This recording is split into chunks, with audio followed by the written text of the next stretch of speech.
Okay. Hello. All right, let me just get this going. So, I just did, let me just check on this other one.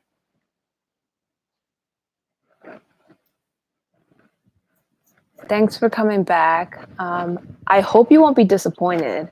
I just got to check on TalkShoe. If you're on Talk, if you listen to this twice on TalkShoe, there's going to be a delay because I kind of set it to 45. I should have.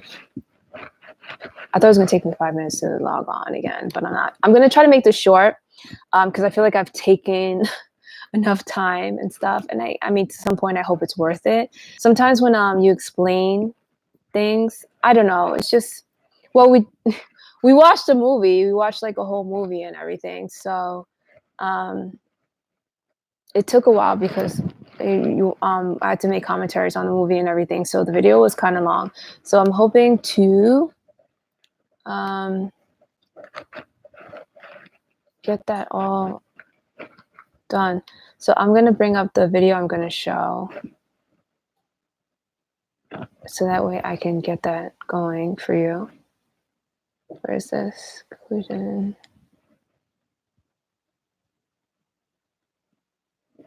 Where's the video? Okay. So let me start by.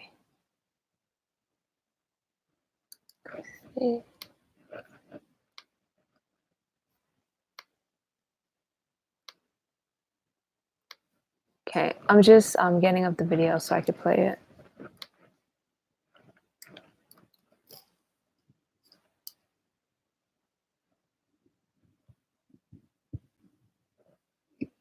Hello, I'm Patrick Stewart. Did you know that right now over 70 million people... Sorry, I'm skipping the ads. All right. So I just wanted to get that. I'm getting up the first video. Let me post it. So the first video, I'm going to post a link to the first video. Actually, I'm just going to do the title. Sorry.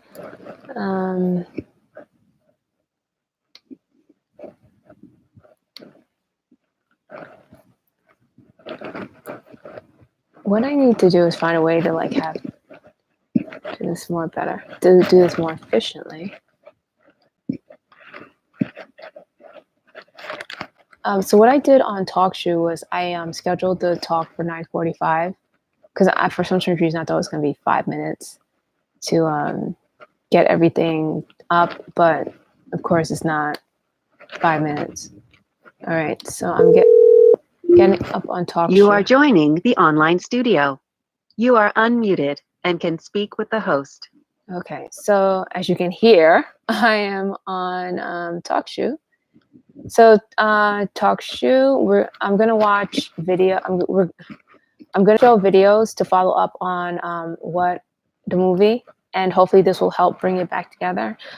If you are watching this on replay, because if you're not watching this live and you're watching this on replay, try to watch the first part first, even though it's like too long, and then watch this because then you're gonna be like, well, it all comes together.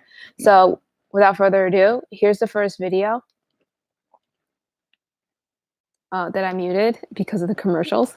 So without further ado, here's the video. Sandra, let's talk about when the mask begins to slip in the relationship. Mm-hmm. Well, for different people, it's at different times. It could be weeks or months. It could be years. It could be decades.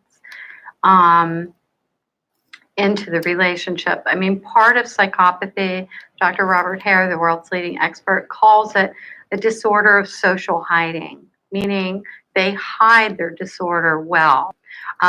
One of the seminal books, written on psychopathy was called The Mask of Sanity. And it talked about how well they wear the masks that convince other people of their normality. And so even experts in the field get fooled by them. So it could be, you know, the women could be, or the victims could be, you know, in weeks, months, years, decades, before they start getting inklings of what we call the Jekyll and Hyde personas. And that's really where the terms Jekyll and Hyde come from, which are these very different sides of the same person. And psychopathy is very much like that. Each one, you could have many different masks that represent his professional side, his side at home. I call it his billboard, you know, whatever it is he's selling about himself and about. So if you notice, you can see Mr. Mellon, or the husband in the movie. You saw his different billboards with the maid. He was one person. At the piano concert, he was a devoted husband. And even with the cousin, he was posing as a husband who knows what is best for his wife. So you saw, if you go back and you see Mr. Mellon again, you saw his different billboards around different people. He was different things. Even with Bella, before he got her where he wanted, he was a totally different person. He was a husband who was just exhausted, dealing with her insanity and wanted to help her. But after he got her where he wanted, he was a monster. How he wants the world to perceive them. So she, you know, somewhere along the line, when she finally catches hold of a thread and begins to follow that thread, you know, she may uncover a hidden life. He's not who he says he is, aliases, other women, children, criminality, a whole other life that can exist there. I mean, I've had women who were married for 20 years finding out these other hidden lives. And, you know, people are very quick to judge that, thinking, you know, that, you know, who couldn't figure this out? But, you know, give credit where credit is due, that this is what psychopaths are good at. This is what they do, is that they hide well. So, you know, at some point when the mask does begin to slip and she does begin to see this Jekyll and Hyde, it creates what we call cognitive dissonance, which is having to hold two differing belief systems at the same time. Okay, so there was a scene I told you, remember, where Mrs. Mellon was holding her head, and she was said that she gets headaches and her mind gets tired. And I wanted you to remember that because I wanted you to understand what it was. She was experiencing cognitive dissonance from all his emotional and psychological abuse. So here she's going to go further into this. And it creates internal conflict. It's the beginning part of their trauma to hold, he's good, he's bad. I think he's this, but I'm finding out that. I love him, I loathe him. We're not really created to hold those kinds of what we call dichotomous or polar opposite kinds of feelings for extended periods of time, because it forces our mind to try to reconcile that. The mind wants to be harmonious. It wants to be in balance. And when that cognitive dissonance hits, not only has she had all the gaslighting, you know, up till that time period, but when she's hit with cognitive dissonance and her mind really becomes very impaired, creates exhaustion in the mind, trying to work out these details of the Jekyll and Hyde. And we really believe that that impact of finding these two alternate realities of who he is, he's good, he's bad, he's Jekyll, he's Hyde, is the beginning of her trauma. So many of these people get diagnosed with post-traumatic stress, and yet it is PTSD, and it's not quite post-traumatic stress. And when therapists look at it, it's feels a little bit different. And I think part of that is that this is a unique kind of trauma to pathological psychopathic relationships. It is. So in that scene where she hasn't, where Miss Mellon hasn't unmasked her husband yet, and she's holding her head, it's cognitive dissonance, because her mind, as the lady just said in the video, is trying to figure out what is going on. He is her husband, and he has no reason to lie to her at face value, but what he is saying is untrue. So he's telling her she's crazy, she took something and she hid it. So her mind can't seem to reconcile the two. So that's why her head starts to hurt, and she just like holds, if you watch the movie, she's holding her head, she's confused, and she's like, I don't know what to think. And a lot of people who suffer from psychopathic abuse or narcissistic abuse feel that. And what's happening is she has to decide that either she really took the items and hid them and forgot, which means she's going crazy, or her husband is lying to her. She knows she didn't take the items, but she can't believe that her husband would lie to her and play with her mind like that. Is a different type of trauma that is created in the beginning parts of this cognitive dissonance. And so, not only had she had mind tampering, from all the gaslighting, sort of the alternate realities that lead up to that, then finding the alternate realities is a whole, other mental process that begins for her. And, many of the women coming out of these relationships just say, So what happens is, and that's what you saw happening to Mrs. Mellon. So first her mind had to deal with, she's taking stuff. Her husband's telling her she's taking stuff, hiding it, and then forgetting. And then she has to decide whether she has to believe that, even though she knows it's not true, or she has to believe that her husband's lying to her and playing with her mind. And then later on, when the retired cop comes in and says that your husband is married to someone else, he had a whole double life. He's married to someone else in another country, and he's a murderer. That's what she's talking about. It's sort of like, it's something very similar to PTSD. And what happened is that the victim will sometimes just like, they won't know what to do. They're just there, they're stumped. Their mind is like trying to just piece all this together. And then in between that, there was the love bombing. I'm in love with this person. There's all the good times pouring in. The part that loves the person is trying to make excuses for the person, or the part that cares about the person, if it's not a spouse, if it's a friend, a coworker, a stranger who deceived you, it's just like, I'm exhausted just thinking about it. So like the mind is just trying to piece everything together and make sense of it. And that's where cognitive dissonance comes in. And that's why you see the person like stoop. So if you're talking to someone who just uncovered a psychopath, just came out of a psychopathic relationship, their mind is jumbled.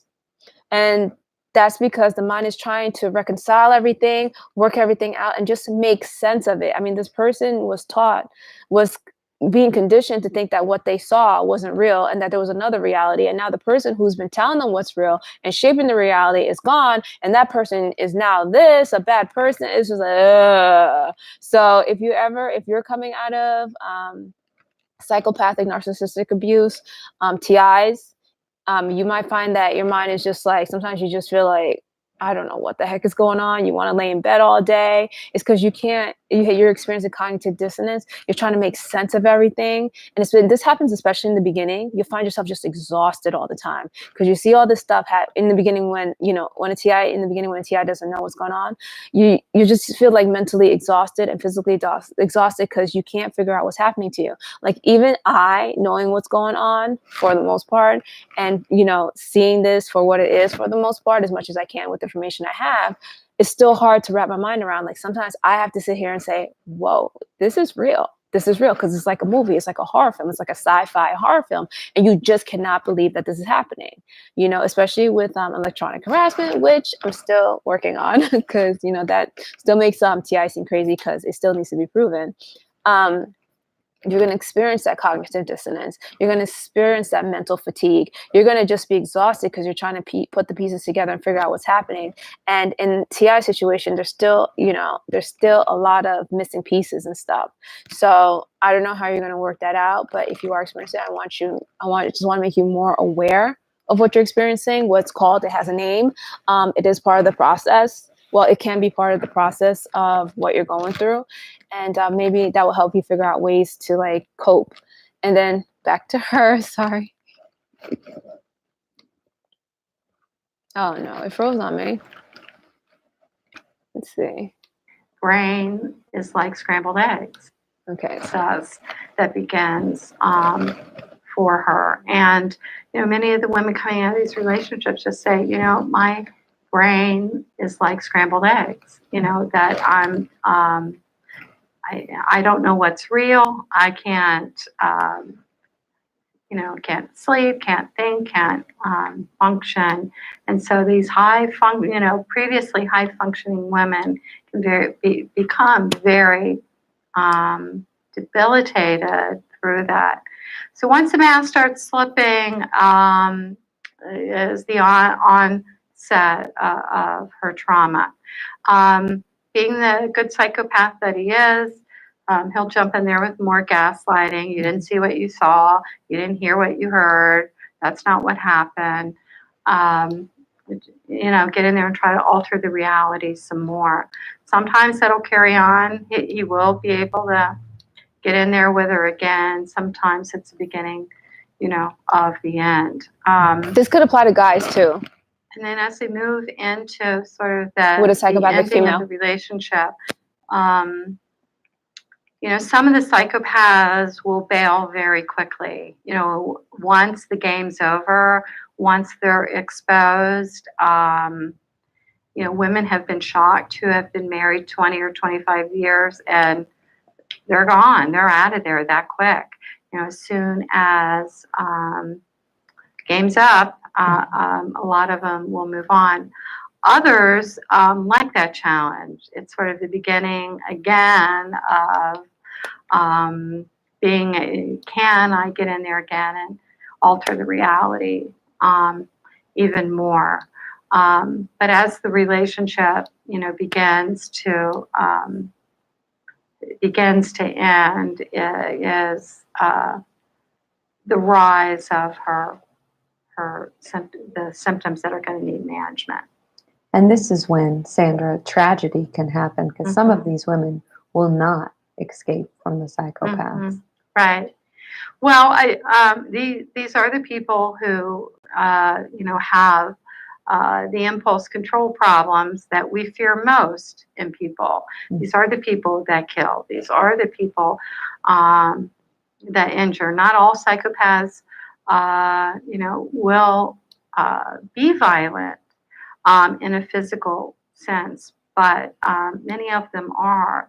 And this is, yes, sadly, where people go missing, where murders happen, where the lethality rate is very high, or when he increases the psychological terrorizing, when he sees that the relationship is going to end, that, these very much are predator type mindsets in which he sees a wounded animal and, the predator part of them goes for it.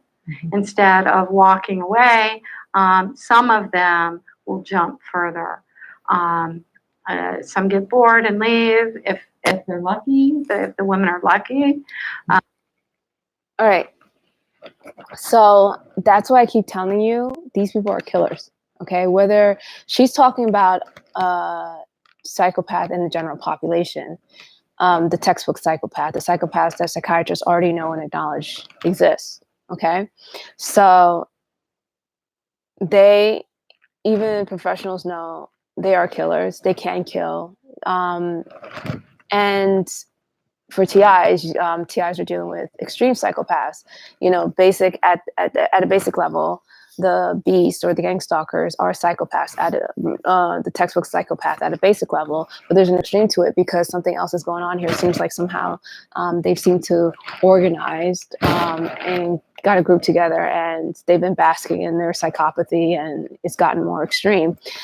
So that's why it's important to say, so when I say these people kill, you know that in the general sense, these people can kill. And, you know, in the sense of TIs, of course, know that these people can kill. So you got to be very careful around them. So the psychopaths, and what she also pointed out was interesting because a TI, if you've noticed the harassment, you've noticed a difference in psychopaths. Some will stay and like the predator part will try to feed on your wound if they see a TI down, and some will bail out or run. So there are differences amongst the psychopaths, even though they're all psychopaths, there are differences amongst them. And I think it would be very helpful if you found out just the basics of the differences among different psychopaths, so it will help in your response to whatever it is that they're doing. And even in general populations, there's different aspects to each psychopath, even though at a basic level they are psychopaths. So the psychopath will wound you and they will stay to feed. And that's why when you show weakness or cry, some stick around instead of leaving. You saw Mr. Mellon, or the husband, do that when his wife broke down in front of him. He cuddled her and he fed off her grief. The mistake that many humans make is showing their hurt to a psychopath. I have done that because in human society, when another human sees that you are hurt, they usually stop hurting you. They back off. A psychopath is a predator, and when they see the victim wounded, they stay to feed or finish the victim off. I have no problem showing my emotions. I was raised, you know, emotions are normal, they're healthy, you show them good or bad, but you know, there are some emotions that you have to keep under control because they could hurt you, and there could be too much emotion. Like, yeah, I consider myself emotionally sound and healthy. So I was fortunate to be able to deal with that and taught how to deal with that. Not everyone was, and I'm not trying to make myself seem better, but I'm just trying to show that why some people can deal with emotions better than others, psychopathy or not, TI or not.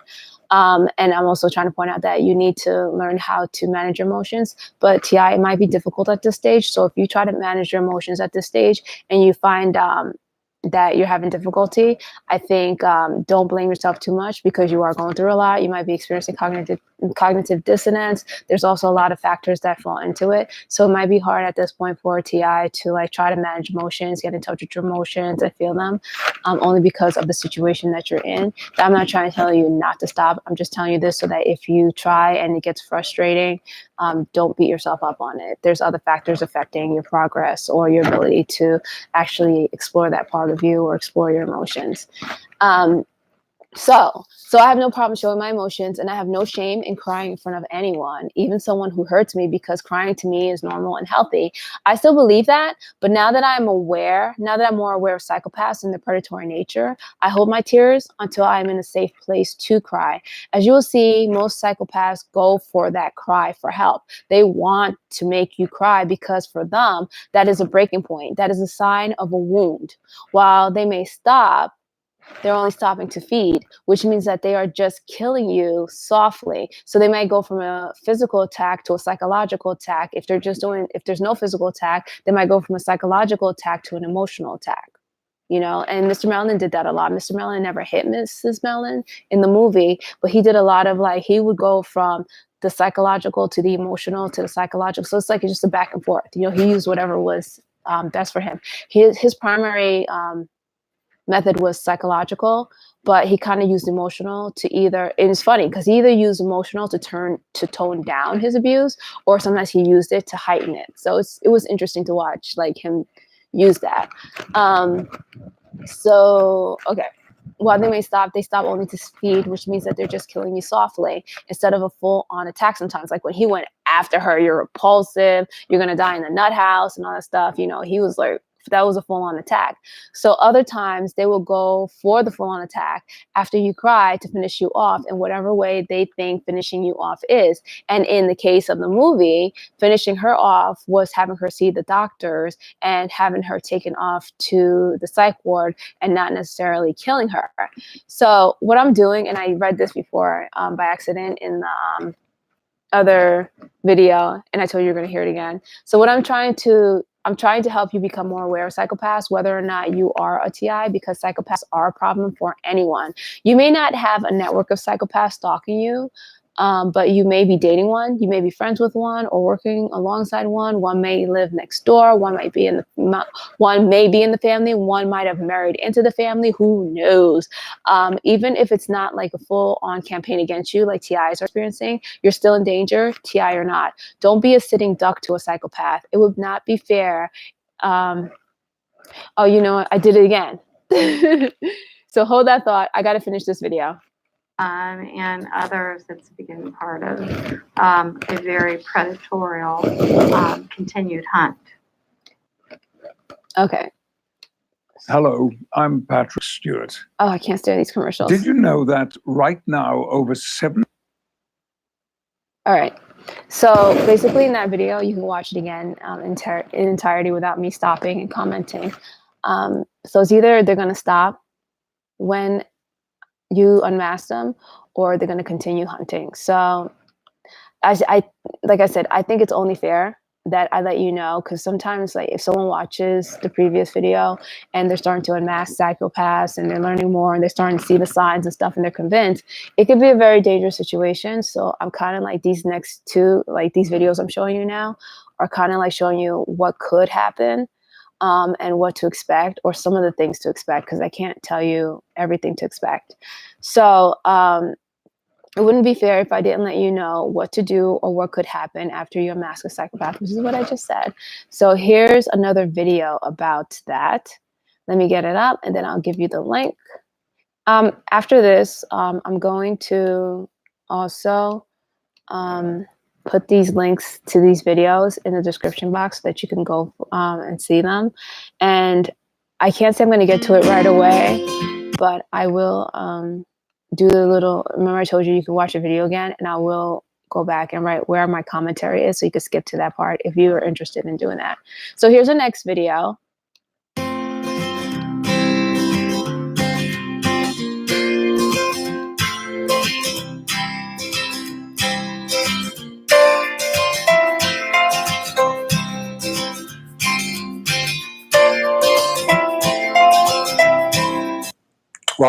Welcome to my latest video blog. Today I'm going to talk about covert narcissists again. There's no coincidence that that video was one of my most viewed videos. There is something about covert narcissism and how upsetting it is for those who learn about it for the first time. But more than that is to realize that there has been, or there is, a covert narcissist in your life. They are the worst type of narcissist. The absolute worst. Think about it. Covert narcissists thrive by pretending to be something they are not. Altruistic, kind, empathetic, connected. They pretend to be codependents. And as I explained in detail in my YouTube video on covert narcissism, they get what they need out of life by creating this false self, this facade that gets them the money, the respect, but all at the same time, they're in these relationships where they're hurting people and behaving pathologically narcissistic behind the scenes. Okay, so the covert narcissist is really like what I call pale paths. But these tips, even though this video is mainly about covert narcissists, these tips can help you with other types of psychopaths, with other types of narcissists and psychopaths. There's a difference between a narcissist and a psychopath. I probably will do a video about that one day. But until then, PLN does have a video called A Killer in the Woods, and that explains the different kinds of extreme psychopaths, which is what I think the gang stalkers are. I saw a video that said that, okay, so let me play that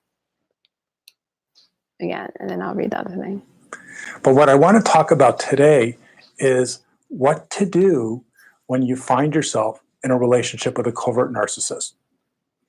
It is, most of all, first and foremost, disturbing, because you have bought into the image, the persona of the kind, benevolent, giving person And don't we all want to believe that the person who we're in a friendship with, the person who's our therapist, our rabbi, our doctor, our husband, wife, don't we want to believe that the kindness is true, that they really care about us, and that the empathy is not BS?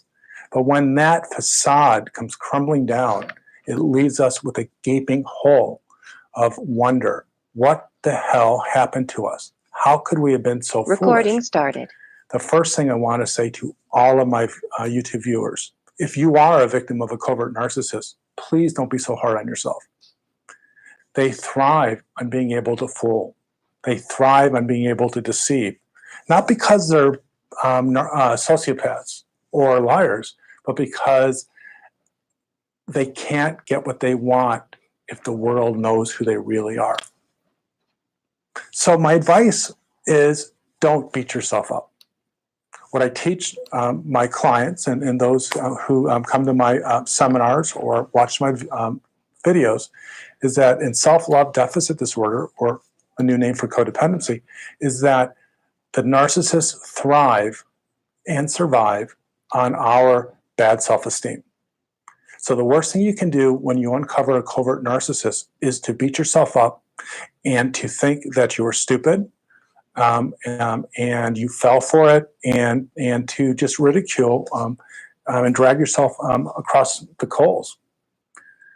You are just one of many, many victims of this person.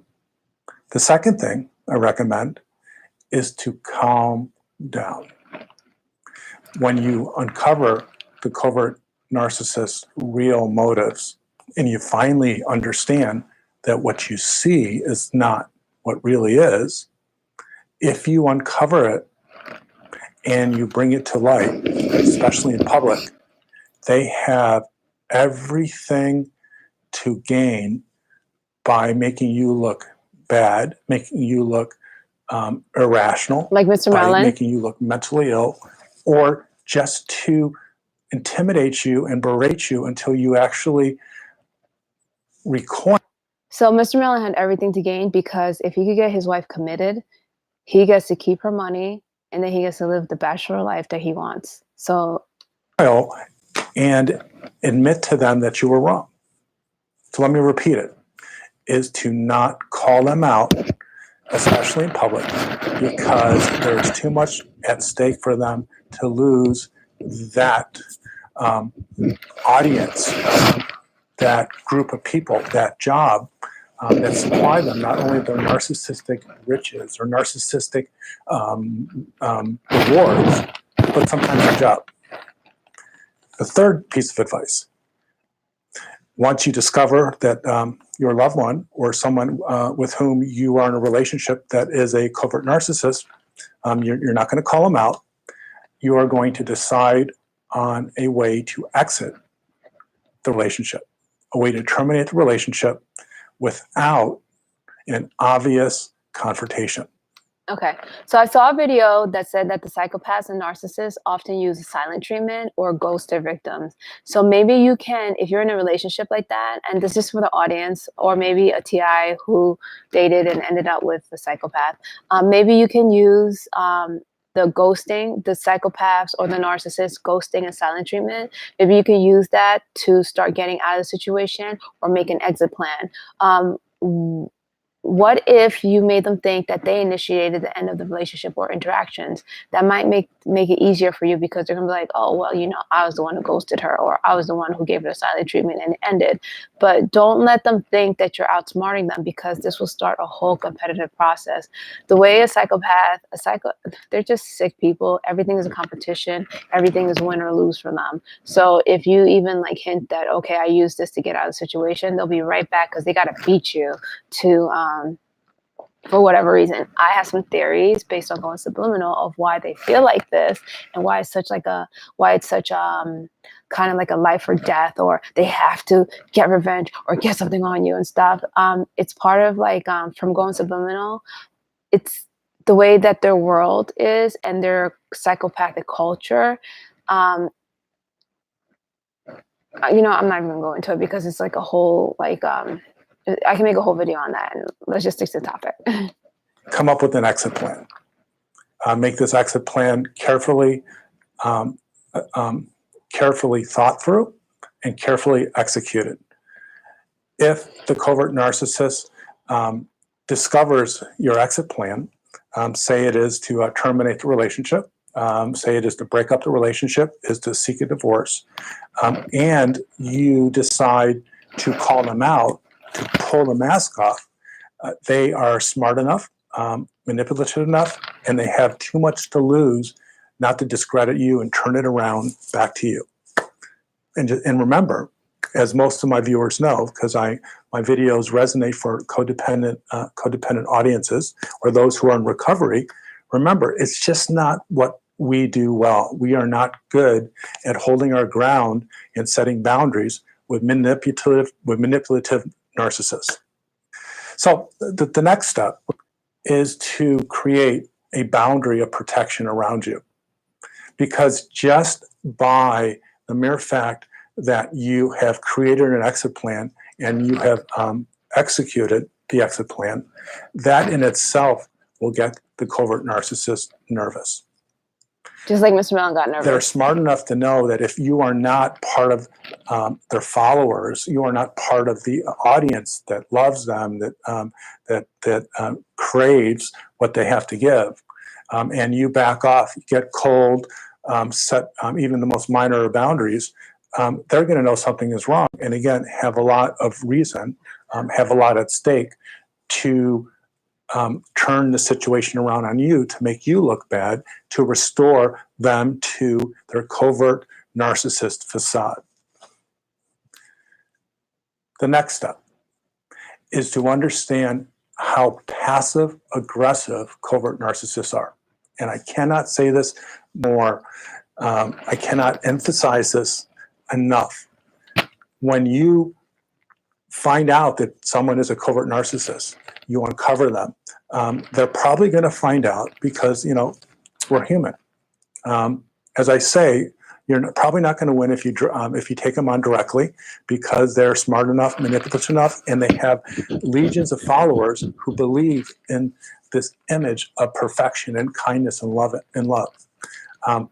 Their passive-aggressive ways will be able to take all of their followers and all of the people that drink their covert narcissist Kool-Aid, and they will be able to get them to understand what is wrong with you.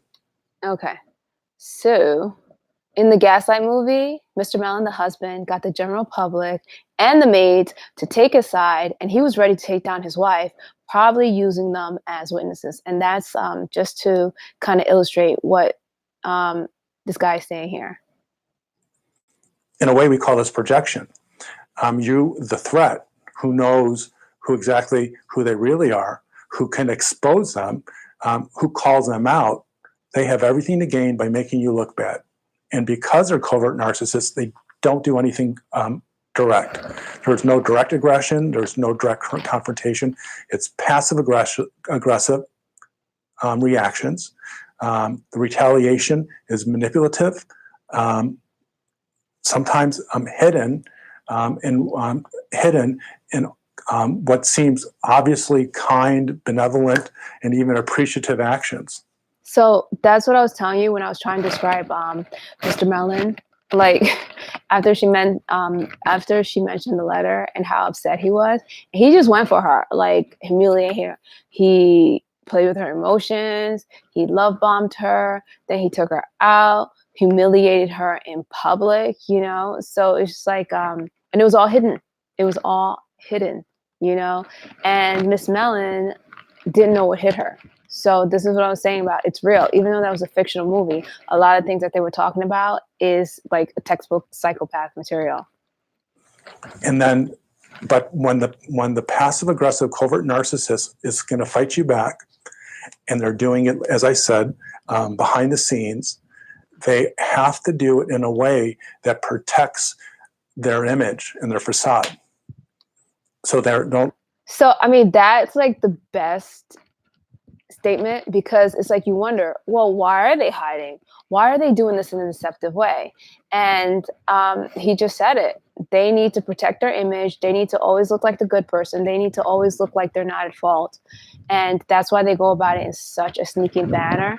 And even like when you're thinking about the gaslighting and what Mr. Mellon did, it would still, like, if you weren't watching a movie as an outsider and, you know, as an observer, like, he could still get out of all that. Like, if you came in and there was like a courtroom and, you know, you were asked to describe what you saw and you saw the movie like that as the one who sees everything, he could still like wiggle his way out of it. And that's why they do things covertly and in a hidden manner, so that they could always wiggle out of it. There's also there's always plausible deniability. And the main thing is to protect this image. They need that mask to get through the world, because as the guy just said in this video, I can call him the guy, as the psychiatrist I think he's a psychiatrist, as the psychiatrist just said in this video, what was I gonna say? They, as themselves, as a psychopath, can't get a lot done in the human world, where you have to have feelings, you have to have compassion, you know. They can't get a lot done. A lot of people will be afraid of them, and they will probably be locked up or in a psych ward. So they need that mask so that they could like roam about freely and do their destruction. And that's why they do things in a hidden manner. That's why they protect that mask, and that's why they will take you down if you threaten to take off that mask, because it's survival for them. You know, they need their mask, and if you threaten to take off their mask, they're gonna like throw a fit and come at you, because they think that, well, they know that they live in a human world, and they need that mask to survive in their minds. The way that they do that is they set you up to look bad. They antagonize you in a way. They antagonize you in a way that gets you to defend yourself, to attack them. This is the technique that you hear. All right. So they attack you in a way that gets you to defend yourself and attack them. This is so important for TIs, because that's how they get you in trouble. That's how they get you in trouble while they play the victim. Be careful, because some parents will try to get you to attack their kids, as disgusting as that is. Some will try to get you to attack a disabled or special needs person. One TI said that there was one day where she was out shopping and she was like especially agitated, and it's so disgusting. So there was two females were out shopping. One was obviously sick. She looked like she just had surgery. She was doing a walker. She just looked like really weak and fragile. Like, you could tell this was a person who was like very, very ill. And she was younger, maybe like in her 40s. And then the other one was like an older female that looked like she could have been the mother or the grandmother. And what disgusted her about the whole scene is that she was agitated that day, and what the healthier one, the older one that looked like maybe she was a grandmother or something, did was she kept trying to agitate the TI and kind of like push the TI to attack the sick person. And the TI is like, what the heck, you know? She's like, you can't be serious. Like, there's nothing sacred. No one is sacred in their attacks as gang stalkers. So she's just in there and she's like, I can't believe she's doing that. Like, you could obviously see that the one with the walker is sick, probably just got out the hospital, is recovering from something.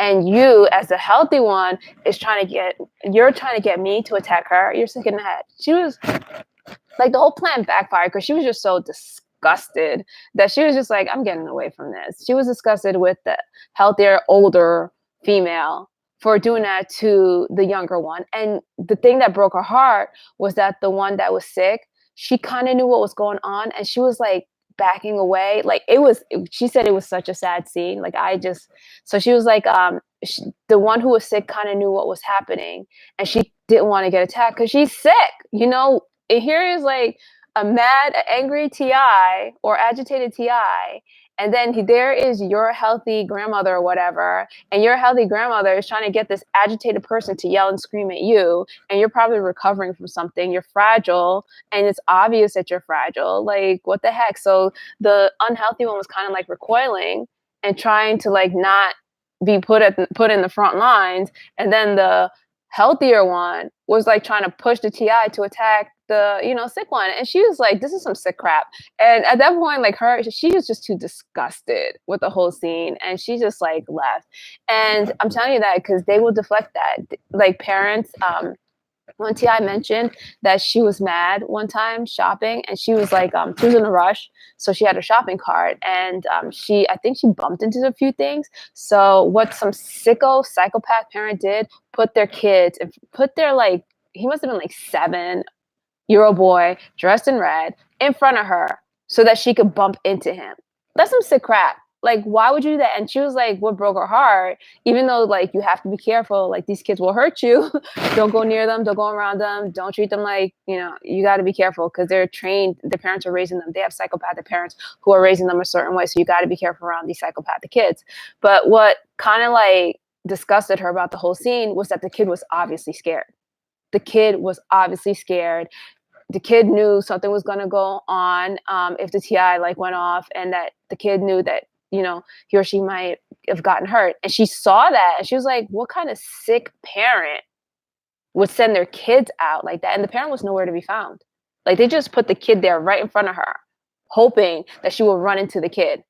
Like, you're sick. First of all, it's like a 7-year-old child and you're trying to, like, the kid could get killed if the TI didn't see her and she's like running with her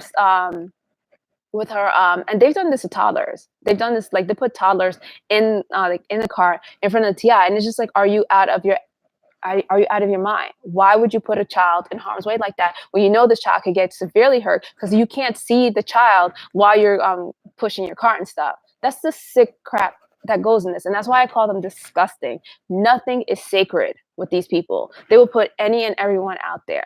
They are just unbelievable. So if I talk about them and you hear me call them disgusting and all this stuff, there's a reason for it. I've seen some really sick crap that these people do, and that's just some of it. And I've heard of some really sick stuff that these people do, and that's just some of it. But let me stop before I go off, or else I am going off. So it's just you got to be careful. So they have some of them will try to, as I mentioned before, they will try to get you to attack the audience, and some will even try to get you to attack a pet. Like they're just sick. They're insane, disgusting people.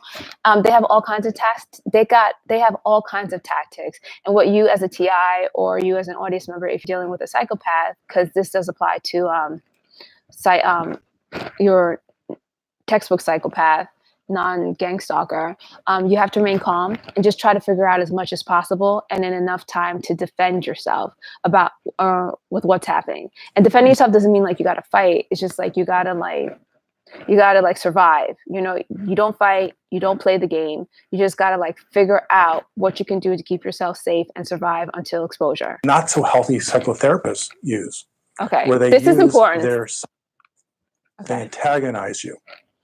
In a way, they antagonize you in a way that gets you to defend yourself, to attack them. This is the technique that you hear not so healthy psychotherapists use.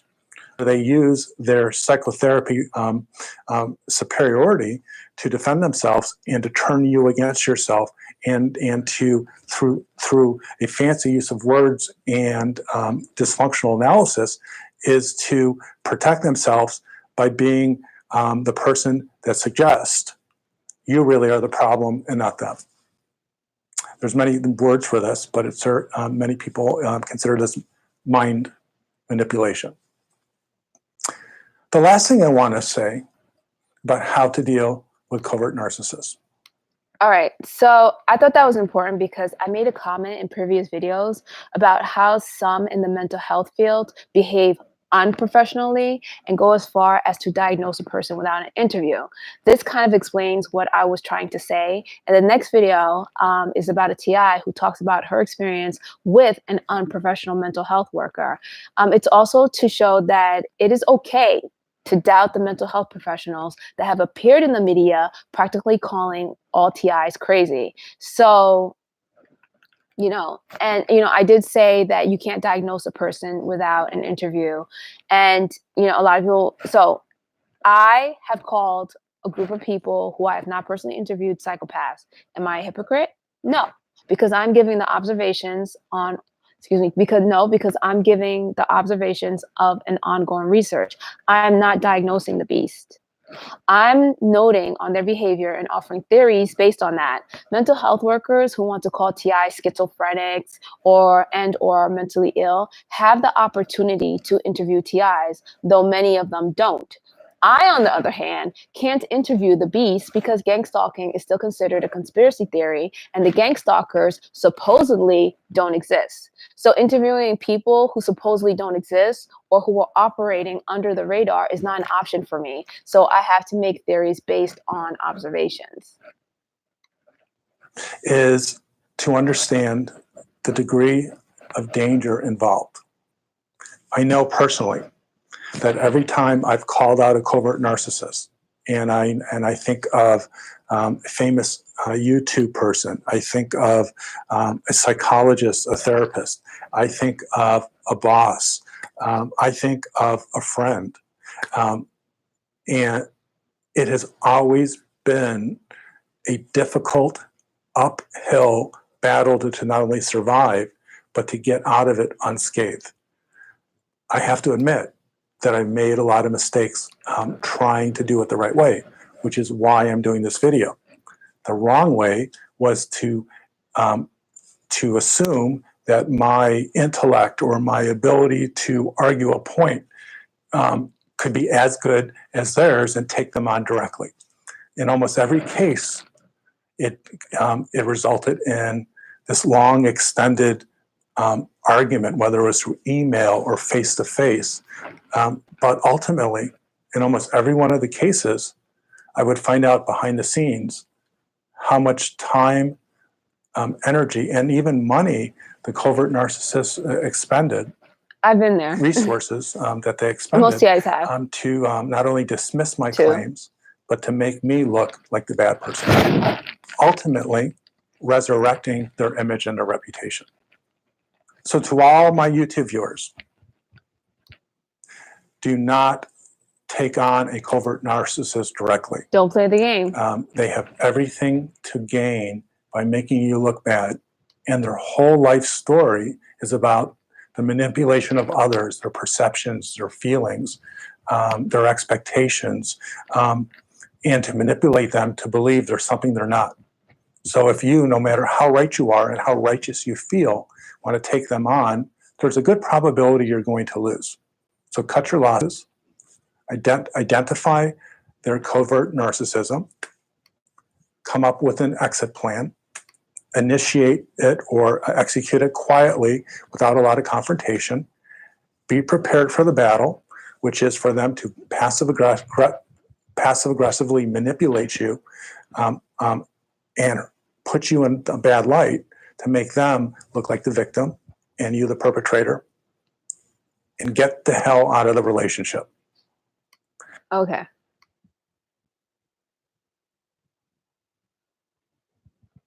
All right. So I made a comment. Oh, sorry. I've had to take on the beast, and I made the same mistakes that he just mentioned. I used reason and logic, and I had the same results as he did. Like, yeah, they just they just did a job, you know. And this was like in the beginning when I didn't know fully about psychopaths, and and I didn't know what to expect and stuff, or have any clues and stuff.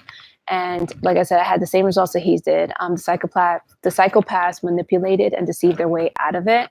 And in a lot of ways, that's how TIs have been fighting gang stalking. There's all the evidence about Project Monarch, MK Ultra, mind control, the patents, etc. And it seems to go nowhere. Somehow, even to the point where he said they turn it around. Somehow now, if you talk about that stuff, if you talk about Project Monarch, if you talk about MK Ultra, if you talk about mind control, if you talk about the patents, if you talk about that stuff, somehow that has become proof that you are crazy. Now, you see how they switched that around on TIs? And how did that happen? Exactly as he described. The beast turned it around. All those topics are relevant. Useful and under normal circumstances should have proven or supported what TIs described, but somehow the beast defied logic and reason. Now that all that information is already out there and available, and it should be out there. TIs have to try different approaches until they get it right. I think because most TIs grew up in a human society, and it is that you use logic, you use reason, and you prove your cause. But this is some kind of warped, I don't know what, okay? It's a web of lies and deceit. It's just really warped. And maybe it's time to not stray from the human way of doing this using logic and reason, like definitely keep that. We're still in a human world. Humans still rule the world. But also to try other different approaches, because you're getting to know the enemy. You're seeing what the enemy is like, and you gotta kind of tweak your tactics a little bit. So, I mean, the main thing is, TIs have to try different approaches until they get it right. But you have to remember never to play the game, and always try to end the game. Don't use deception, manipulation, and lies, because that is playing the game. That's their game: deception, manipulation, and lies, because they can use that against you real quick, and they will call you out on it. You won't be able to get through half a lie before a psychopath calls you out on it, because that's their, how do I say? That's their native tongue, lying. Okay. So if they know all the tricks in the book about lying and deceiving, before you even get half the lie out, they're going to be like, oh, this person did this, and they're going to just run with it. So try not to use deception, lies, and manipulation. That's their game. That's how they play it. They know that.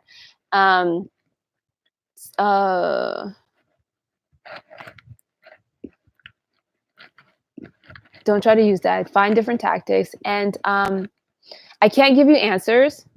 I can't tell you what approach to take. And even if I did, a lot of people, a lot of gang stalkers are watching this or will be watching this, and they'll just they'll use it again. So I'm just giving you enough information so that you could think about stuff and decide and try your own methods and your own ways that could work for you.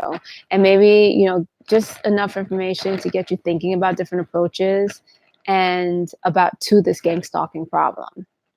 So that's what my main goal is. I can't sit here and tell you what to do and stuff, because, they monitor a lot of stuff, and it probably won't work after a while.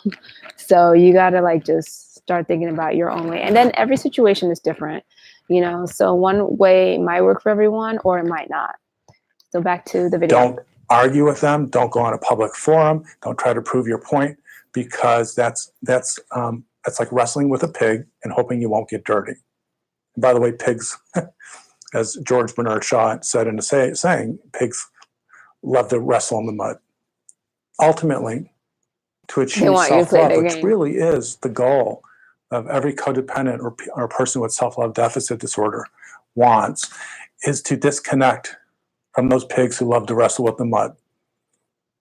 Is to just get out of the relationship and find either a space where you can find yourself and nurture yourself and love yourself, and then reconnect with others. You'll find those are the ones who are really themselves. What you see is what you get. And I'll tell you, after being in a relationship with a covert narcissist, you will really appreciate it. So find a way to heal the wounds, to love yourself, to reconnect yourself to what's important to you and what you deserve. And then those relationships will happen, and you'll never again be subjected to a covert narcissist. And God forbid, if one should come your way, you'll see that mask before they bat an eye. So thank you for listening to me. I hope my video has been helpful. So I'm bold, and I say a lot of things about the beast that most TIs want to say. However, I have capabilities that allow me to protect myself, defend myself, and fight back effectively. Play it safe until you have developed a way to protect yourself, defend yourself, and fight back effectively, because these people are killers and they will hurt you. and they will hurt you. My approach may not be the safest for you because they will go after you. Don't think that I'm just living a great life and they have not come after me. In the beginning, there was a lot of running, hiding, and surviving, but I finally had a breakthrough and fought back. It's like the scene in The Matrix where Neo has come so far that he stops running from the Smiths and start fighting back. I think they're like, it was one scene, I don't know if they're in the subway, they're underground, and like Neo's running, the Smiths after him, and you could tell like he's pissed, and he turns around and he's just like, I've had it, and he just like beats the crap out of the Smiths.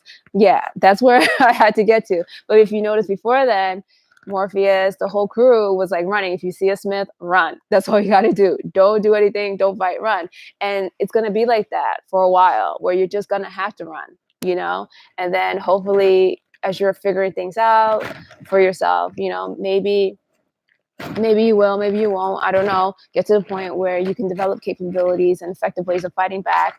And you will be able to, you know, stand up to the beast, you know? But, you know, don't be ashamed if you have to run for your life. There is a fight or flight reflex for a reason.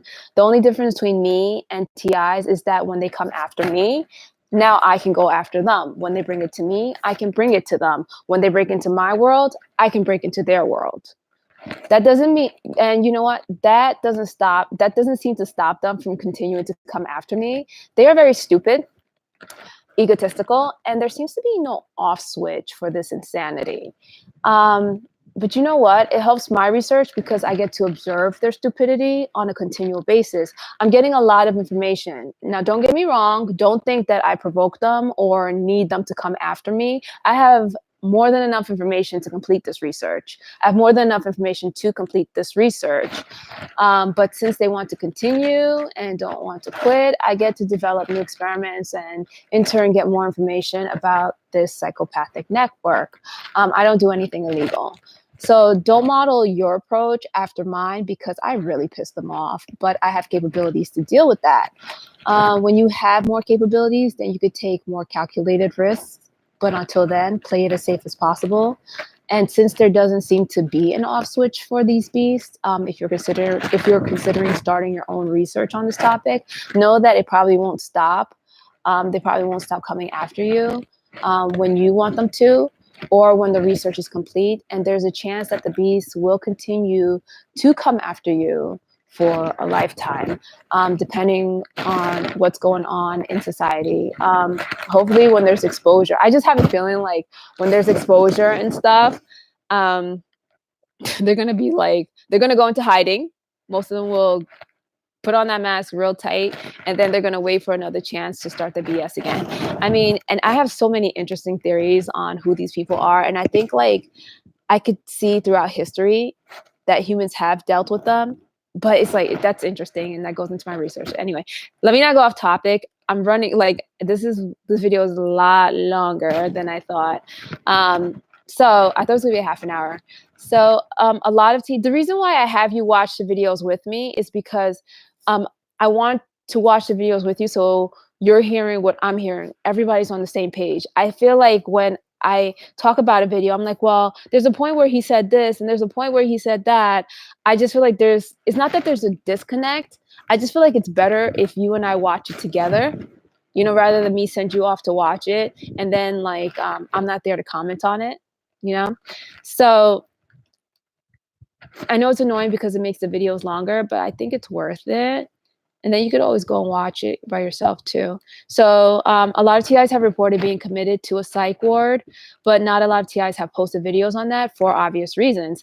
However, some have, and it does help to get a better picture of what goes on. I'm not encouraging anyone to talk about an experience when they are not ready to, when it may hurt them when it may hurt them in some way, or if they don't feel safe doing so. So don't feel like if you've been committed as a TI that you have to go do a video. You don't have to do anything that you're not comfortable with. The following video just helps to illustrate the point that these things happen. And I was kind of shocked to find it because I've heard about TIs talk about getting committed and stuff. And I just didn't think, I thought that was like the old I thought, because this has been going on for a while, I thought, oh, they probably don't do that anymore. That probably happened like way back when, but it's still happening. And I thought this video was helpful to illustrate the point that these things happen. It's not just a movie or on TV. Some people really go through things like this. And this is what was happening to Miss Mellon in the movie. You know, her husband was trying to get her committed. And when I came across this video, I was like, oh my gosh, this really resonates with gaslighting. And, you know, and it happens a lot. I mean, I know it's like an unsaid thing, but Hey folks, it's hold on. Dizzle. Sorry Hold for on. the Oh my gosh. grainy. All right.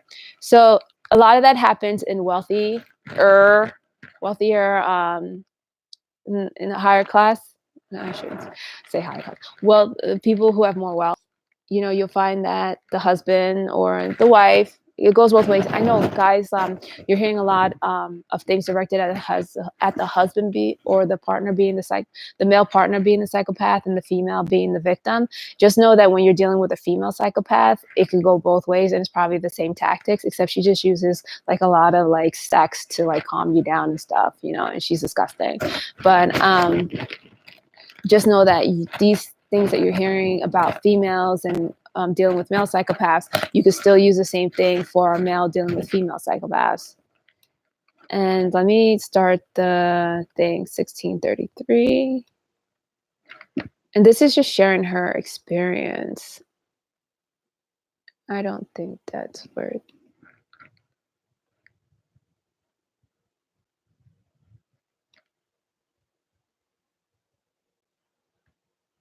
I think I lost.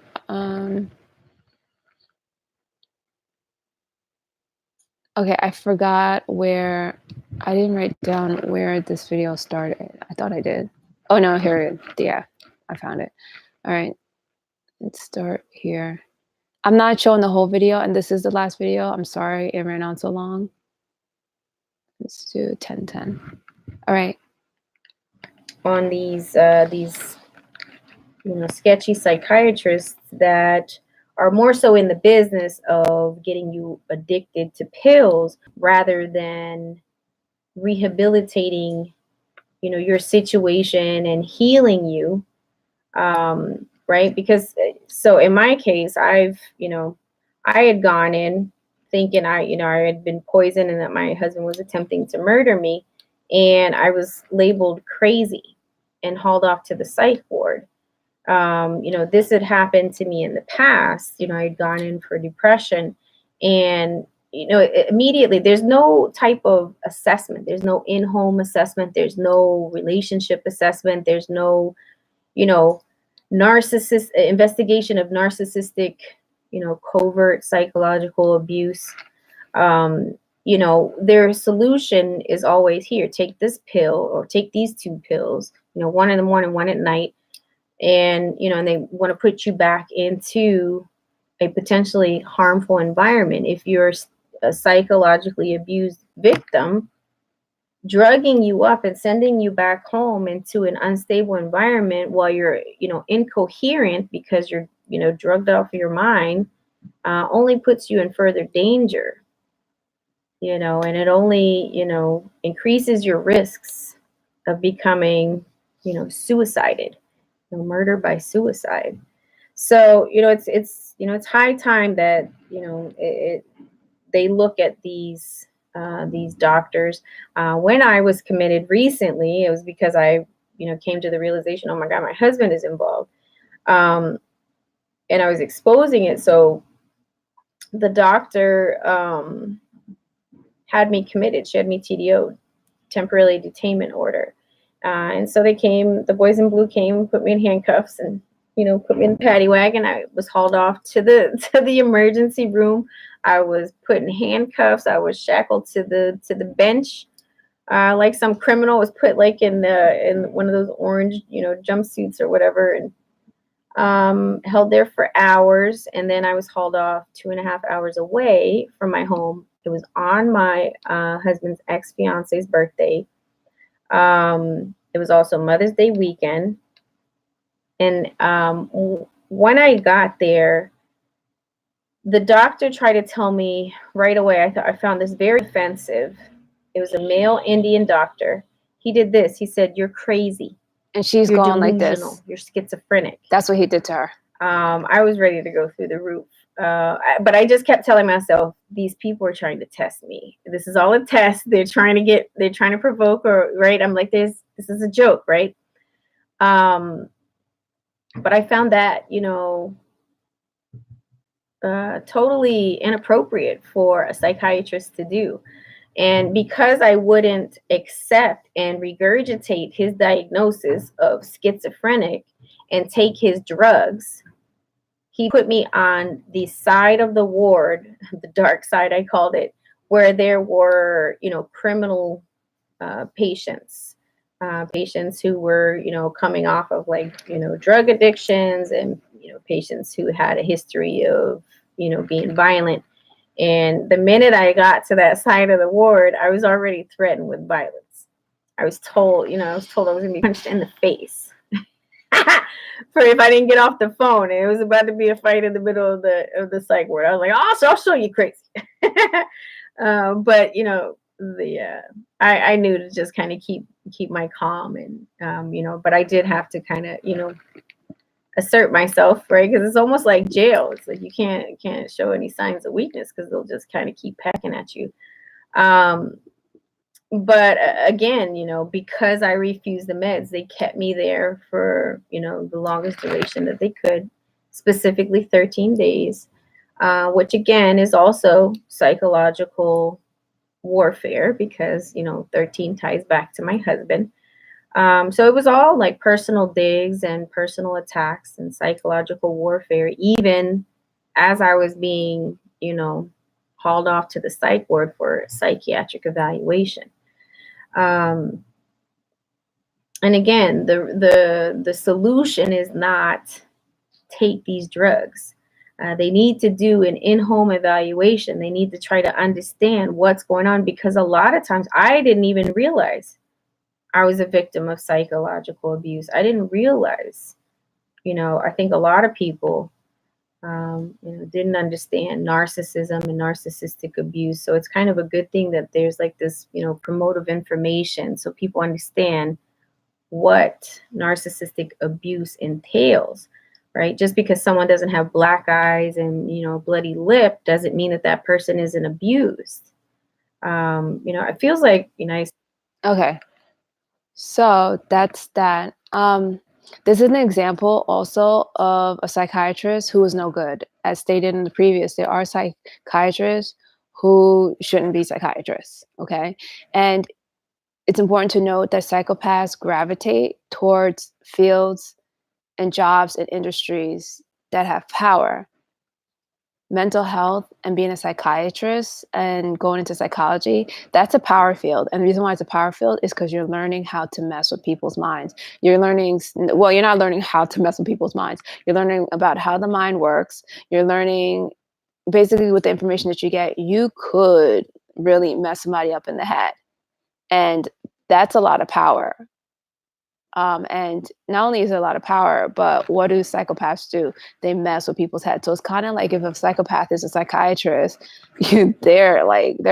they're happy as can be, because they're learning all the tricks of the trades of the methods that they usually use, and they're learning how to manipulate people. And not only are they learning how to manipulate people, but psychiatry is like awesome for them, because they have the mask of trying to help.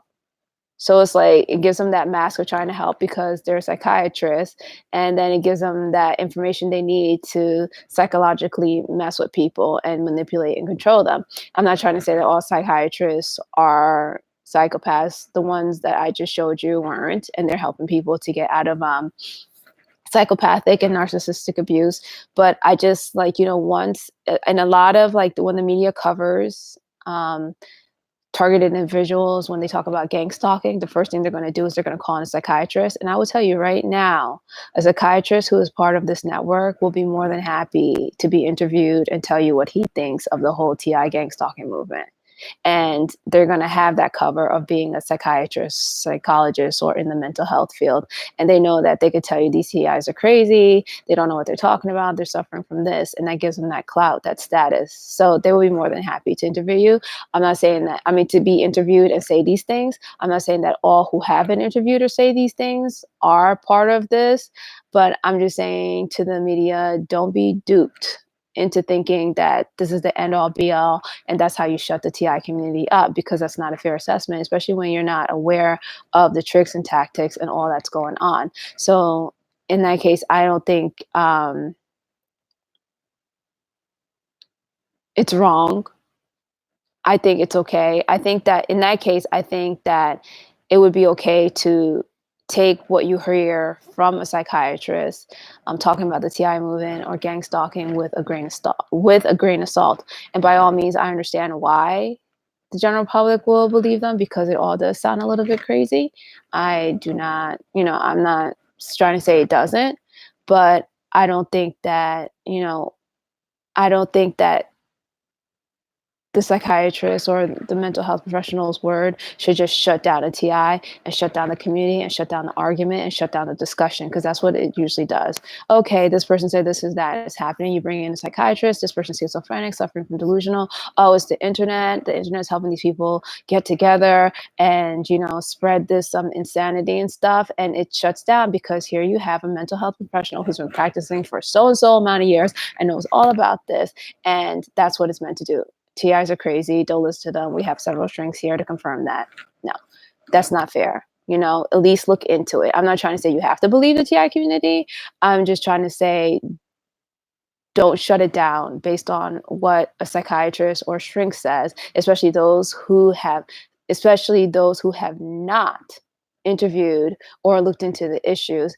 And I'm not trying to say you, and I can't really say anything about psychiatrists who have interviewed TIs and stuff, because some TIs aren't mentally sane, mentally well. Some are. Some gang stalkers pretend to be TIs. So if you are a doctor or a therapist or someone in the mental health profession who has interviewed a TI and you're basing your idea of the whole TI movement based on one interview or maybe 2 or 3 or 4, you should know that there's a lot of deception and a lot of this is going on. And that's what a lot of TI say, but no one's listening because they bring out that professional, mental health professional who's been practicing for so amount of year, who has dealt with cases like this and is supposed to shut down the argument. And I'm just trying to tell you, it's not going to shut down the argument, and it doesn't shut down the argument because these are factors that you need to know, that there's a lot of deception, there's a lot of manipulation, and there are people in the psychiatric field or mental health professionals who are part of the network or engaged in these kind of activities who will deceive the public into thinking that TIs don't need to be helped. Now, whether or not you believe what I say or what TI say, I say that's up to you. You should do your own research, look into it. And if you end up thinking, oh yeah, it's still a bunch of BS, I don't believe the TIs, fine. But at least you looked into it yourself. You're not going based on what one person said or, 2 people who, their accounts are kind of like dubious or whatever say, and they're just basing it on, one factor to shut down a whole group of 10,000 people. Just look into it yourself and make your own decision. All right. So with that said, the one red flag I had about, and my hesitation about showing this video is that the person doing the video, she admits to being a biker and she admits to being like part of a biker group. And STI knows motorcycles are a common signal, a common gang stalking signal. So I just wanted to make you aware of that. And honestly, I should have read the disclaimer. Let me read the disclaimer. So the disclaimer is, by showing these videos on the show, PLN and RX aren't asserting that the people in the videos are TIs, gang stalkers, or whatever they claim to be. PLN and RX aren't asserting that what is being said or portrayed in the videos are true or real. PLN and RX aren't supporting or against anything said or portrayed in the videos unless directly stated by PLN or RX. PLN and RX hold a neutral view of the videos, and there's no implied support or rejection of anything in the videos unless directly stated by RX or PLN, because the videos are being used for illustration purposes only. And then the other disclaimer, which I forgot to read, was The opinions expressed on this forum is not representative of PLN's official stance. RX's opinion is based on the information available at the time and not PLN's official stance. Not everyone who calls in is the TI, and the gang stalkers have a tendency to pretend to be TIs and interfere with activities related to TIs. PLN and RX can't guarantee that TI hour participants, including guests, are real TIs, or if what is being said by anyone is true. This isn't to invalidate anyone, but to take into consideration that gang stalkers sometimes pretend to be TI. So back to the video and her. So that was my only hesitation with her, is that she is part of a biker group, and bikers are a common signal for gang stalkers.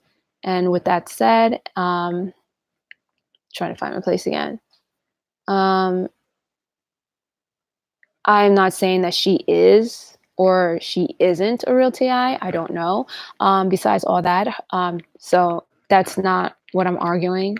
I just want to make sure, like, that's not what I'm arguing. I don't know whether or not she is a TI. I don't know, but I thought that was a red flag that needed to be stated just in case. I'm not trying to, call her out or start a rival or anything like that. I don't know, but it's just something that, even if she is a TI, she'd realize that some people might be, kind of concerned that she is part of a motorcycle gang. But she might be a real TI. I don't know. So anyway, besides all that, the reason why I showed the video is because her experience illustrates some things that TIs experience. She believed that her spouse was involved and she went through a messy divorce. And her video shows a real life example to the fictional Gaslight movie. She doesn't go into detail about her husband's tricks, but her brief explanation of psychological abuse and being committed hints back to the ordeal in the Gaslight movie. So this was a lot longer. I thought it was only going to be like a half hour. It ended up being almost an hour and a half. It was a lot longer than I wanted it to be. And so thank you for sticking. It was a 4-hour session, but I hope that's because we watched the movie. Okay. I hope it was worth it. I hope it helped. And that's pretty much it. The next CI hour will be in 2 weeks. I don't know what the topic is. I don't know anything yet. As soon as I do, I'll post something up. You're tired. I'm tired. It's like 11 o'clock at night. And thank you for watching. Thank you for coming back to watch, those who did. And I hope you have a good night. Thanks. Bye.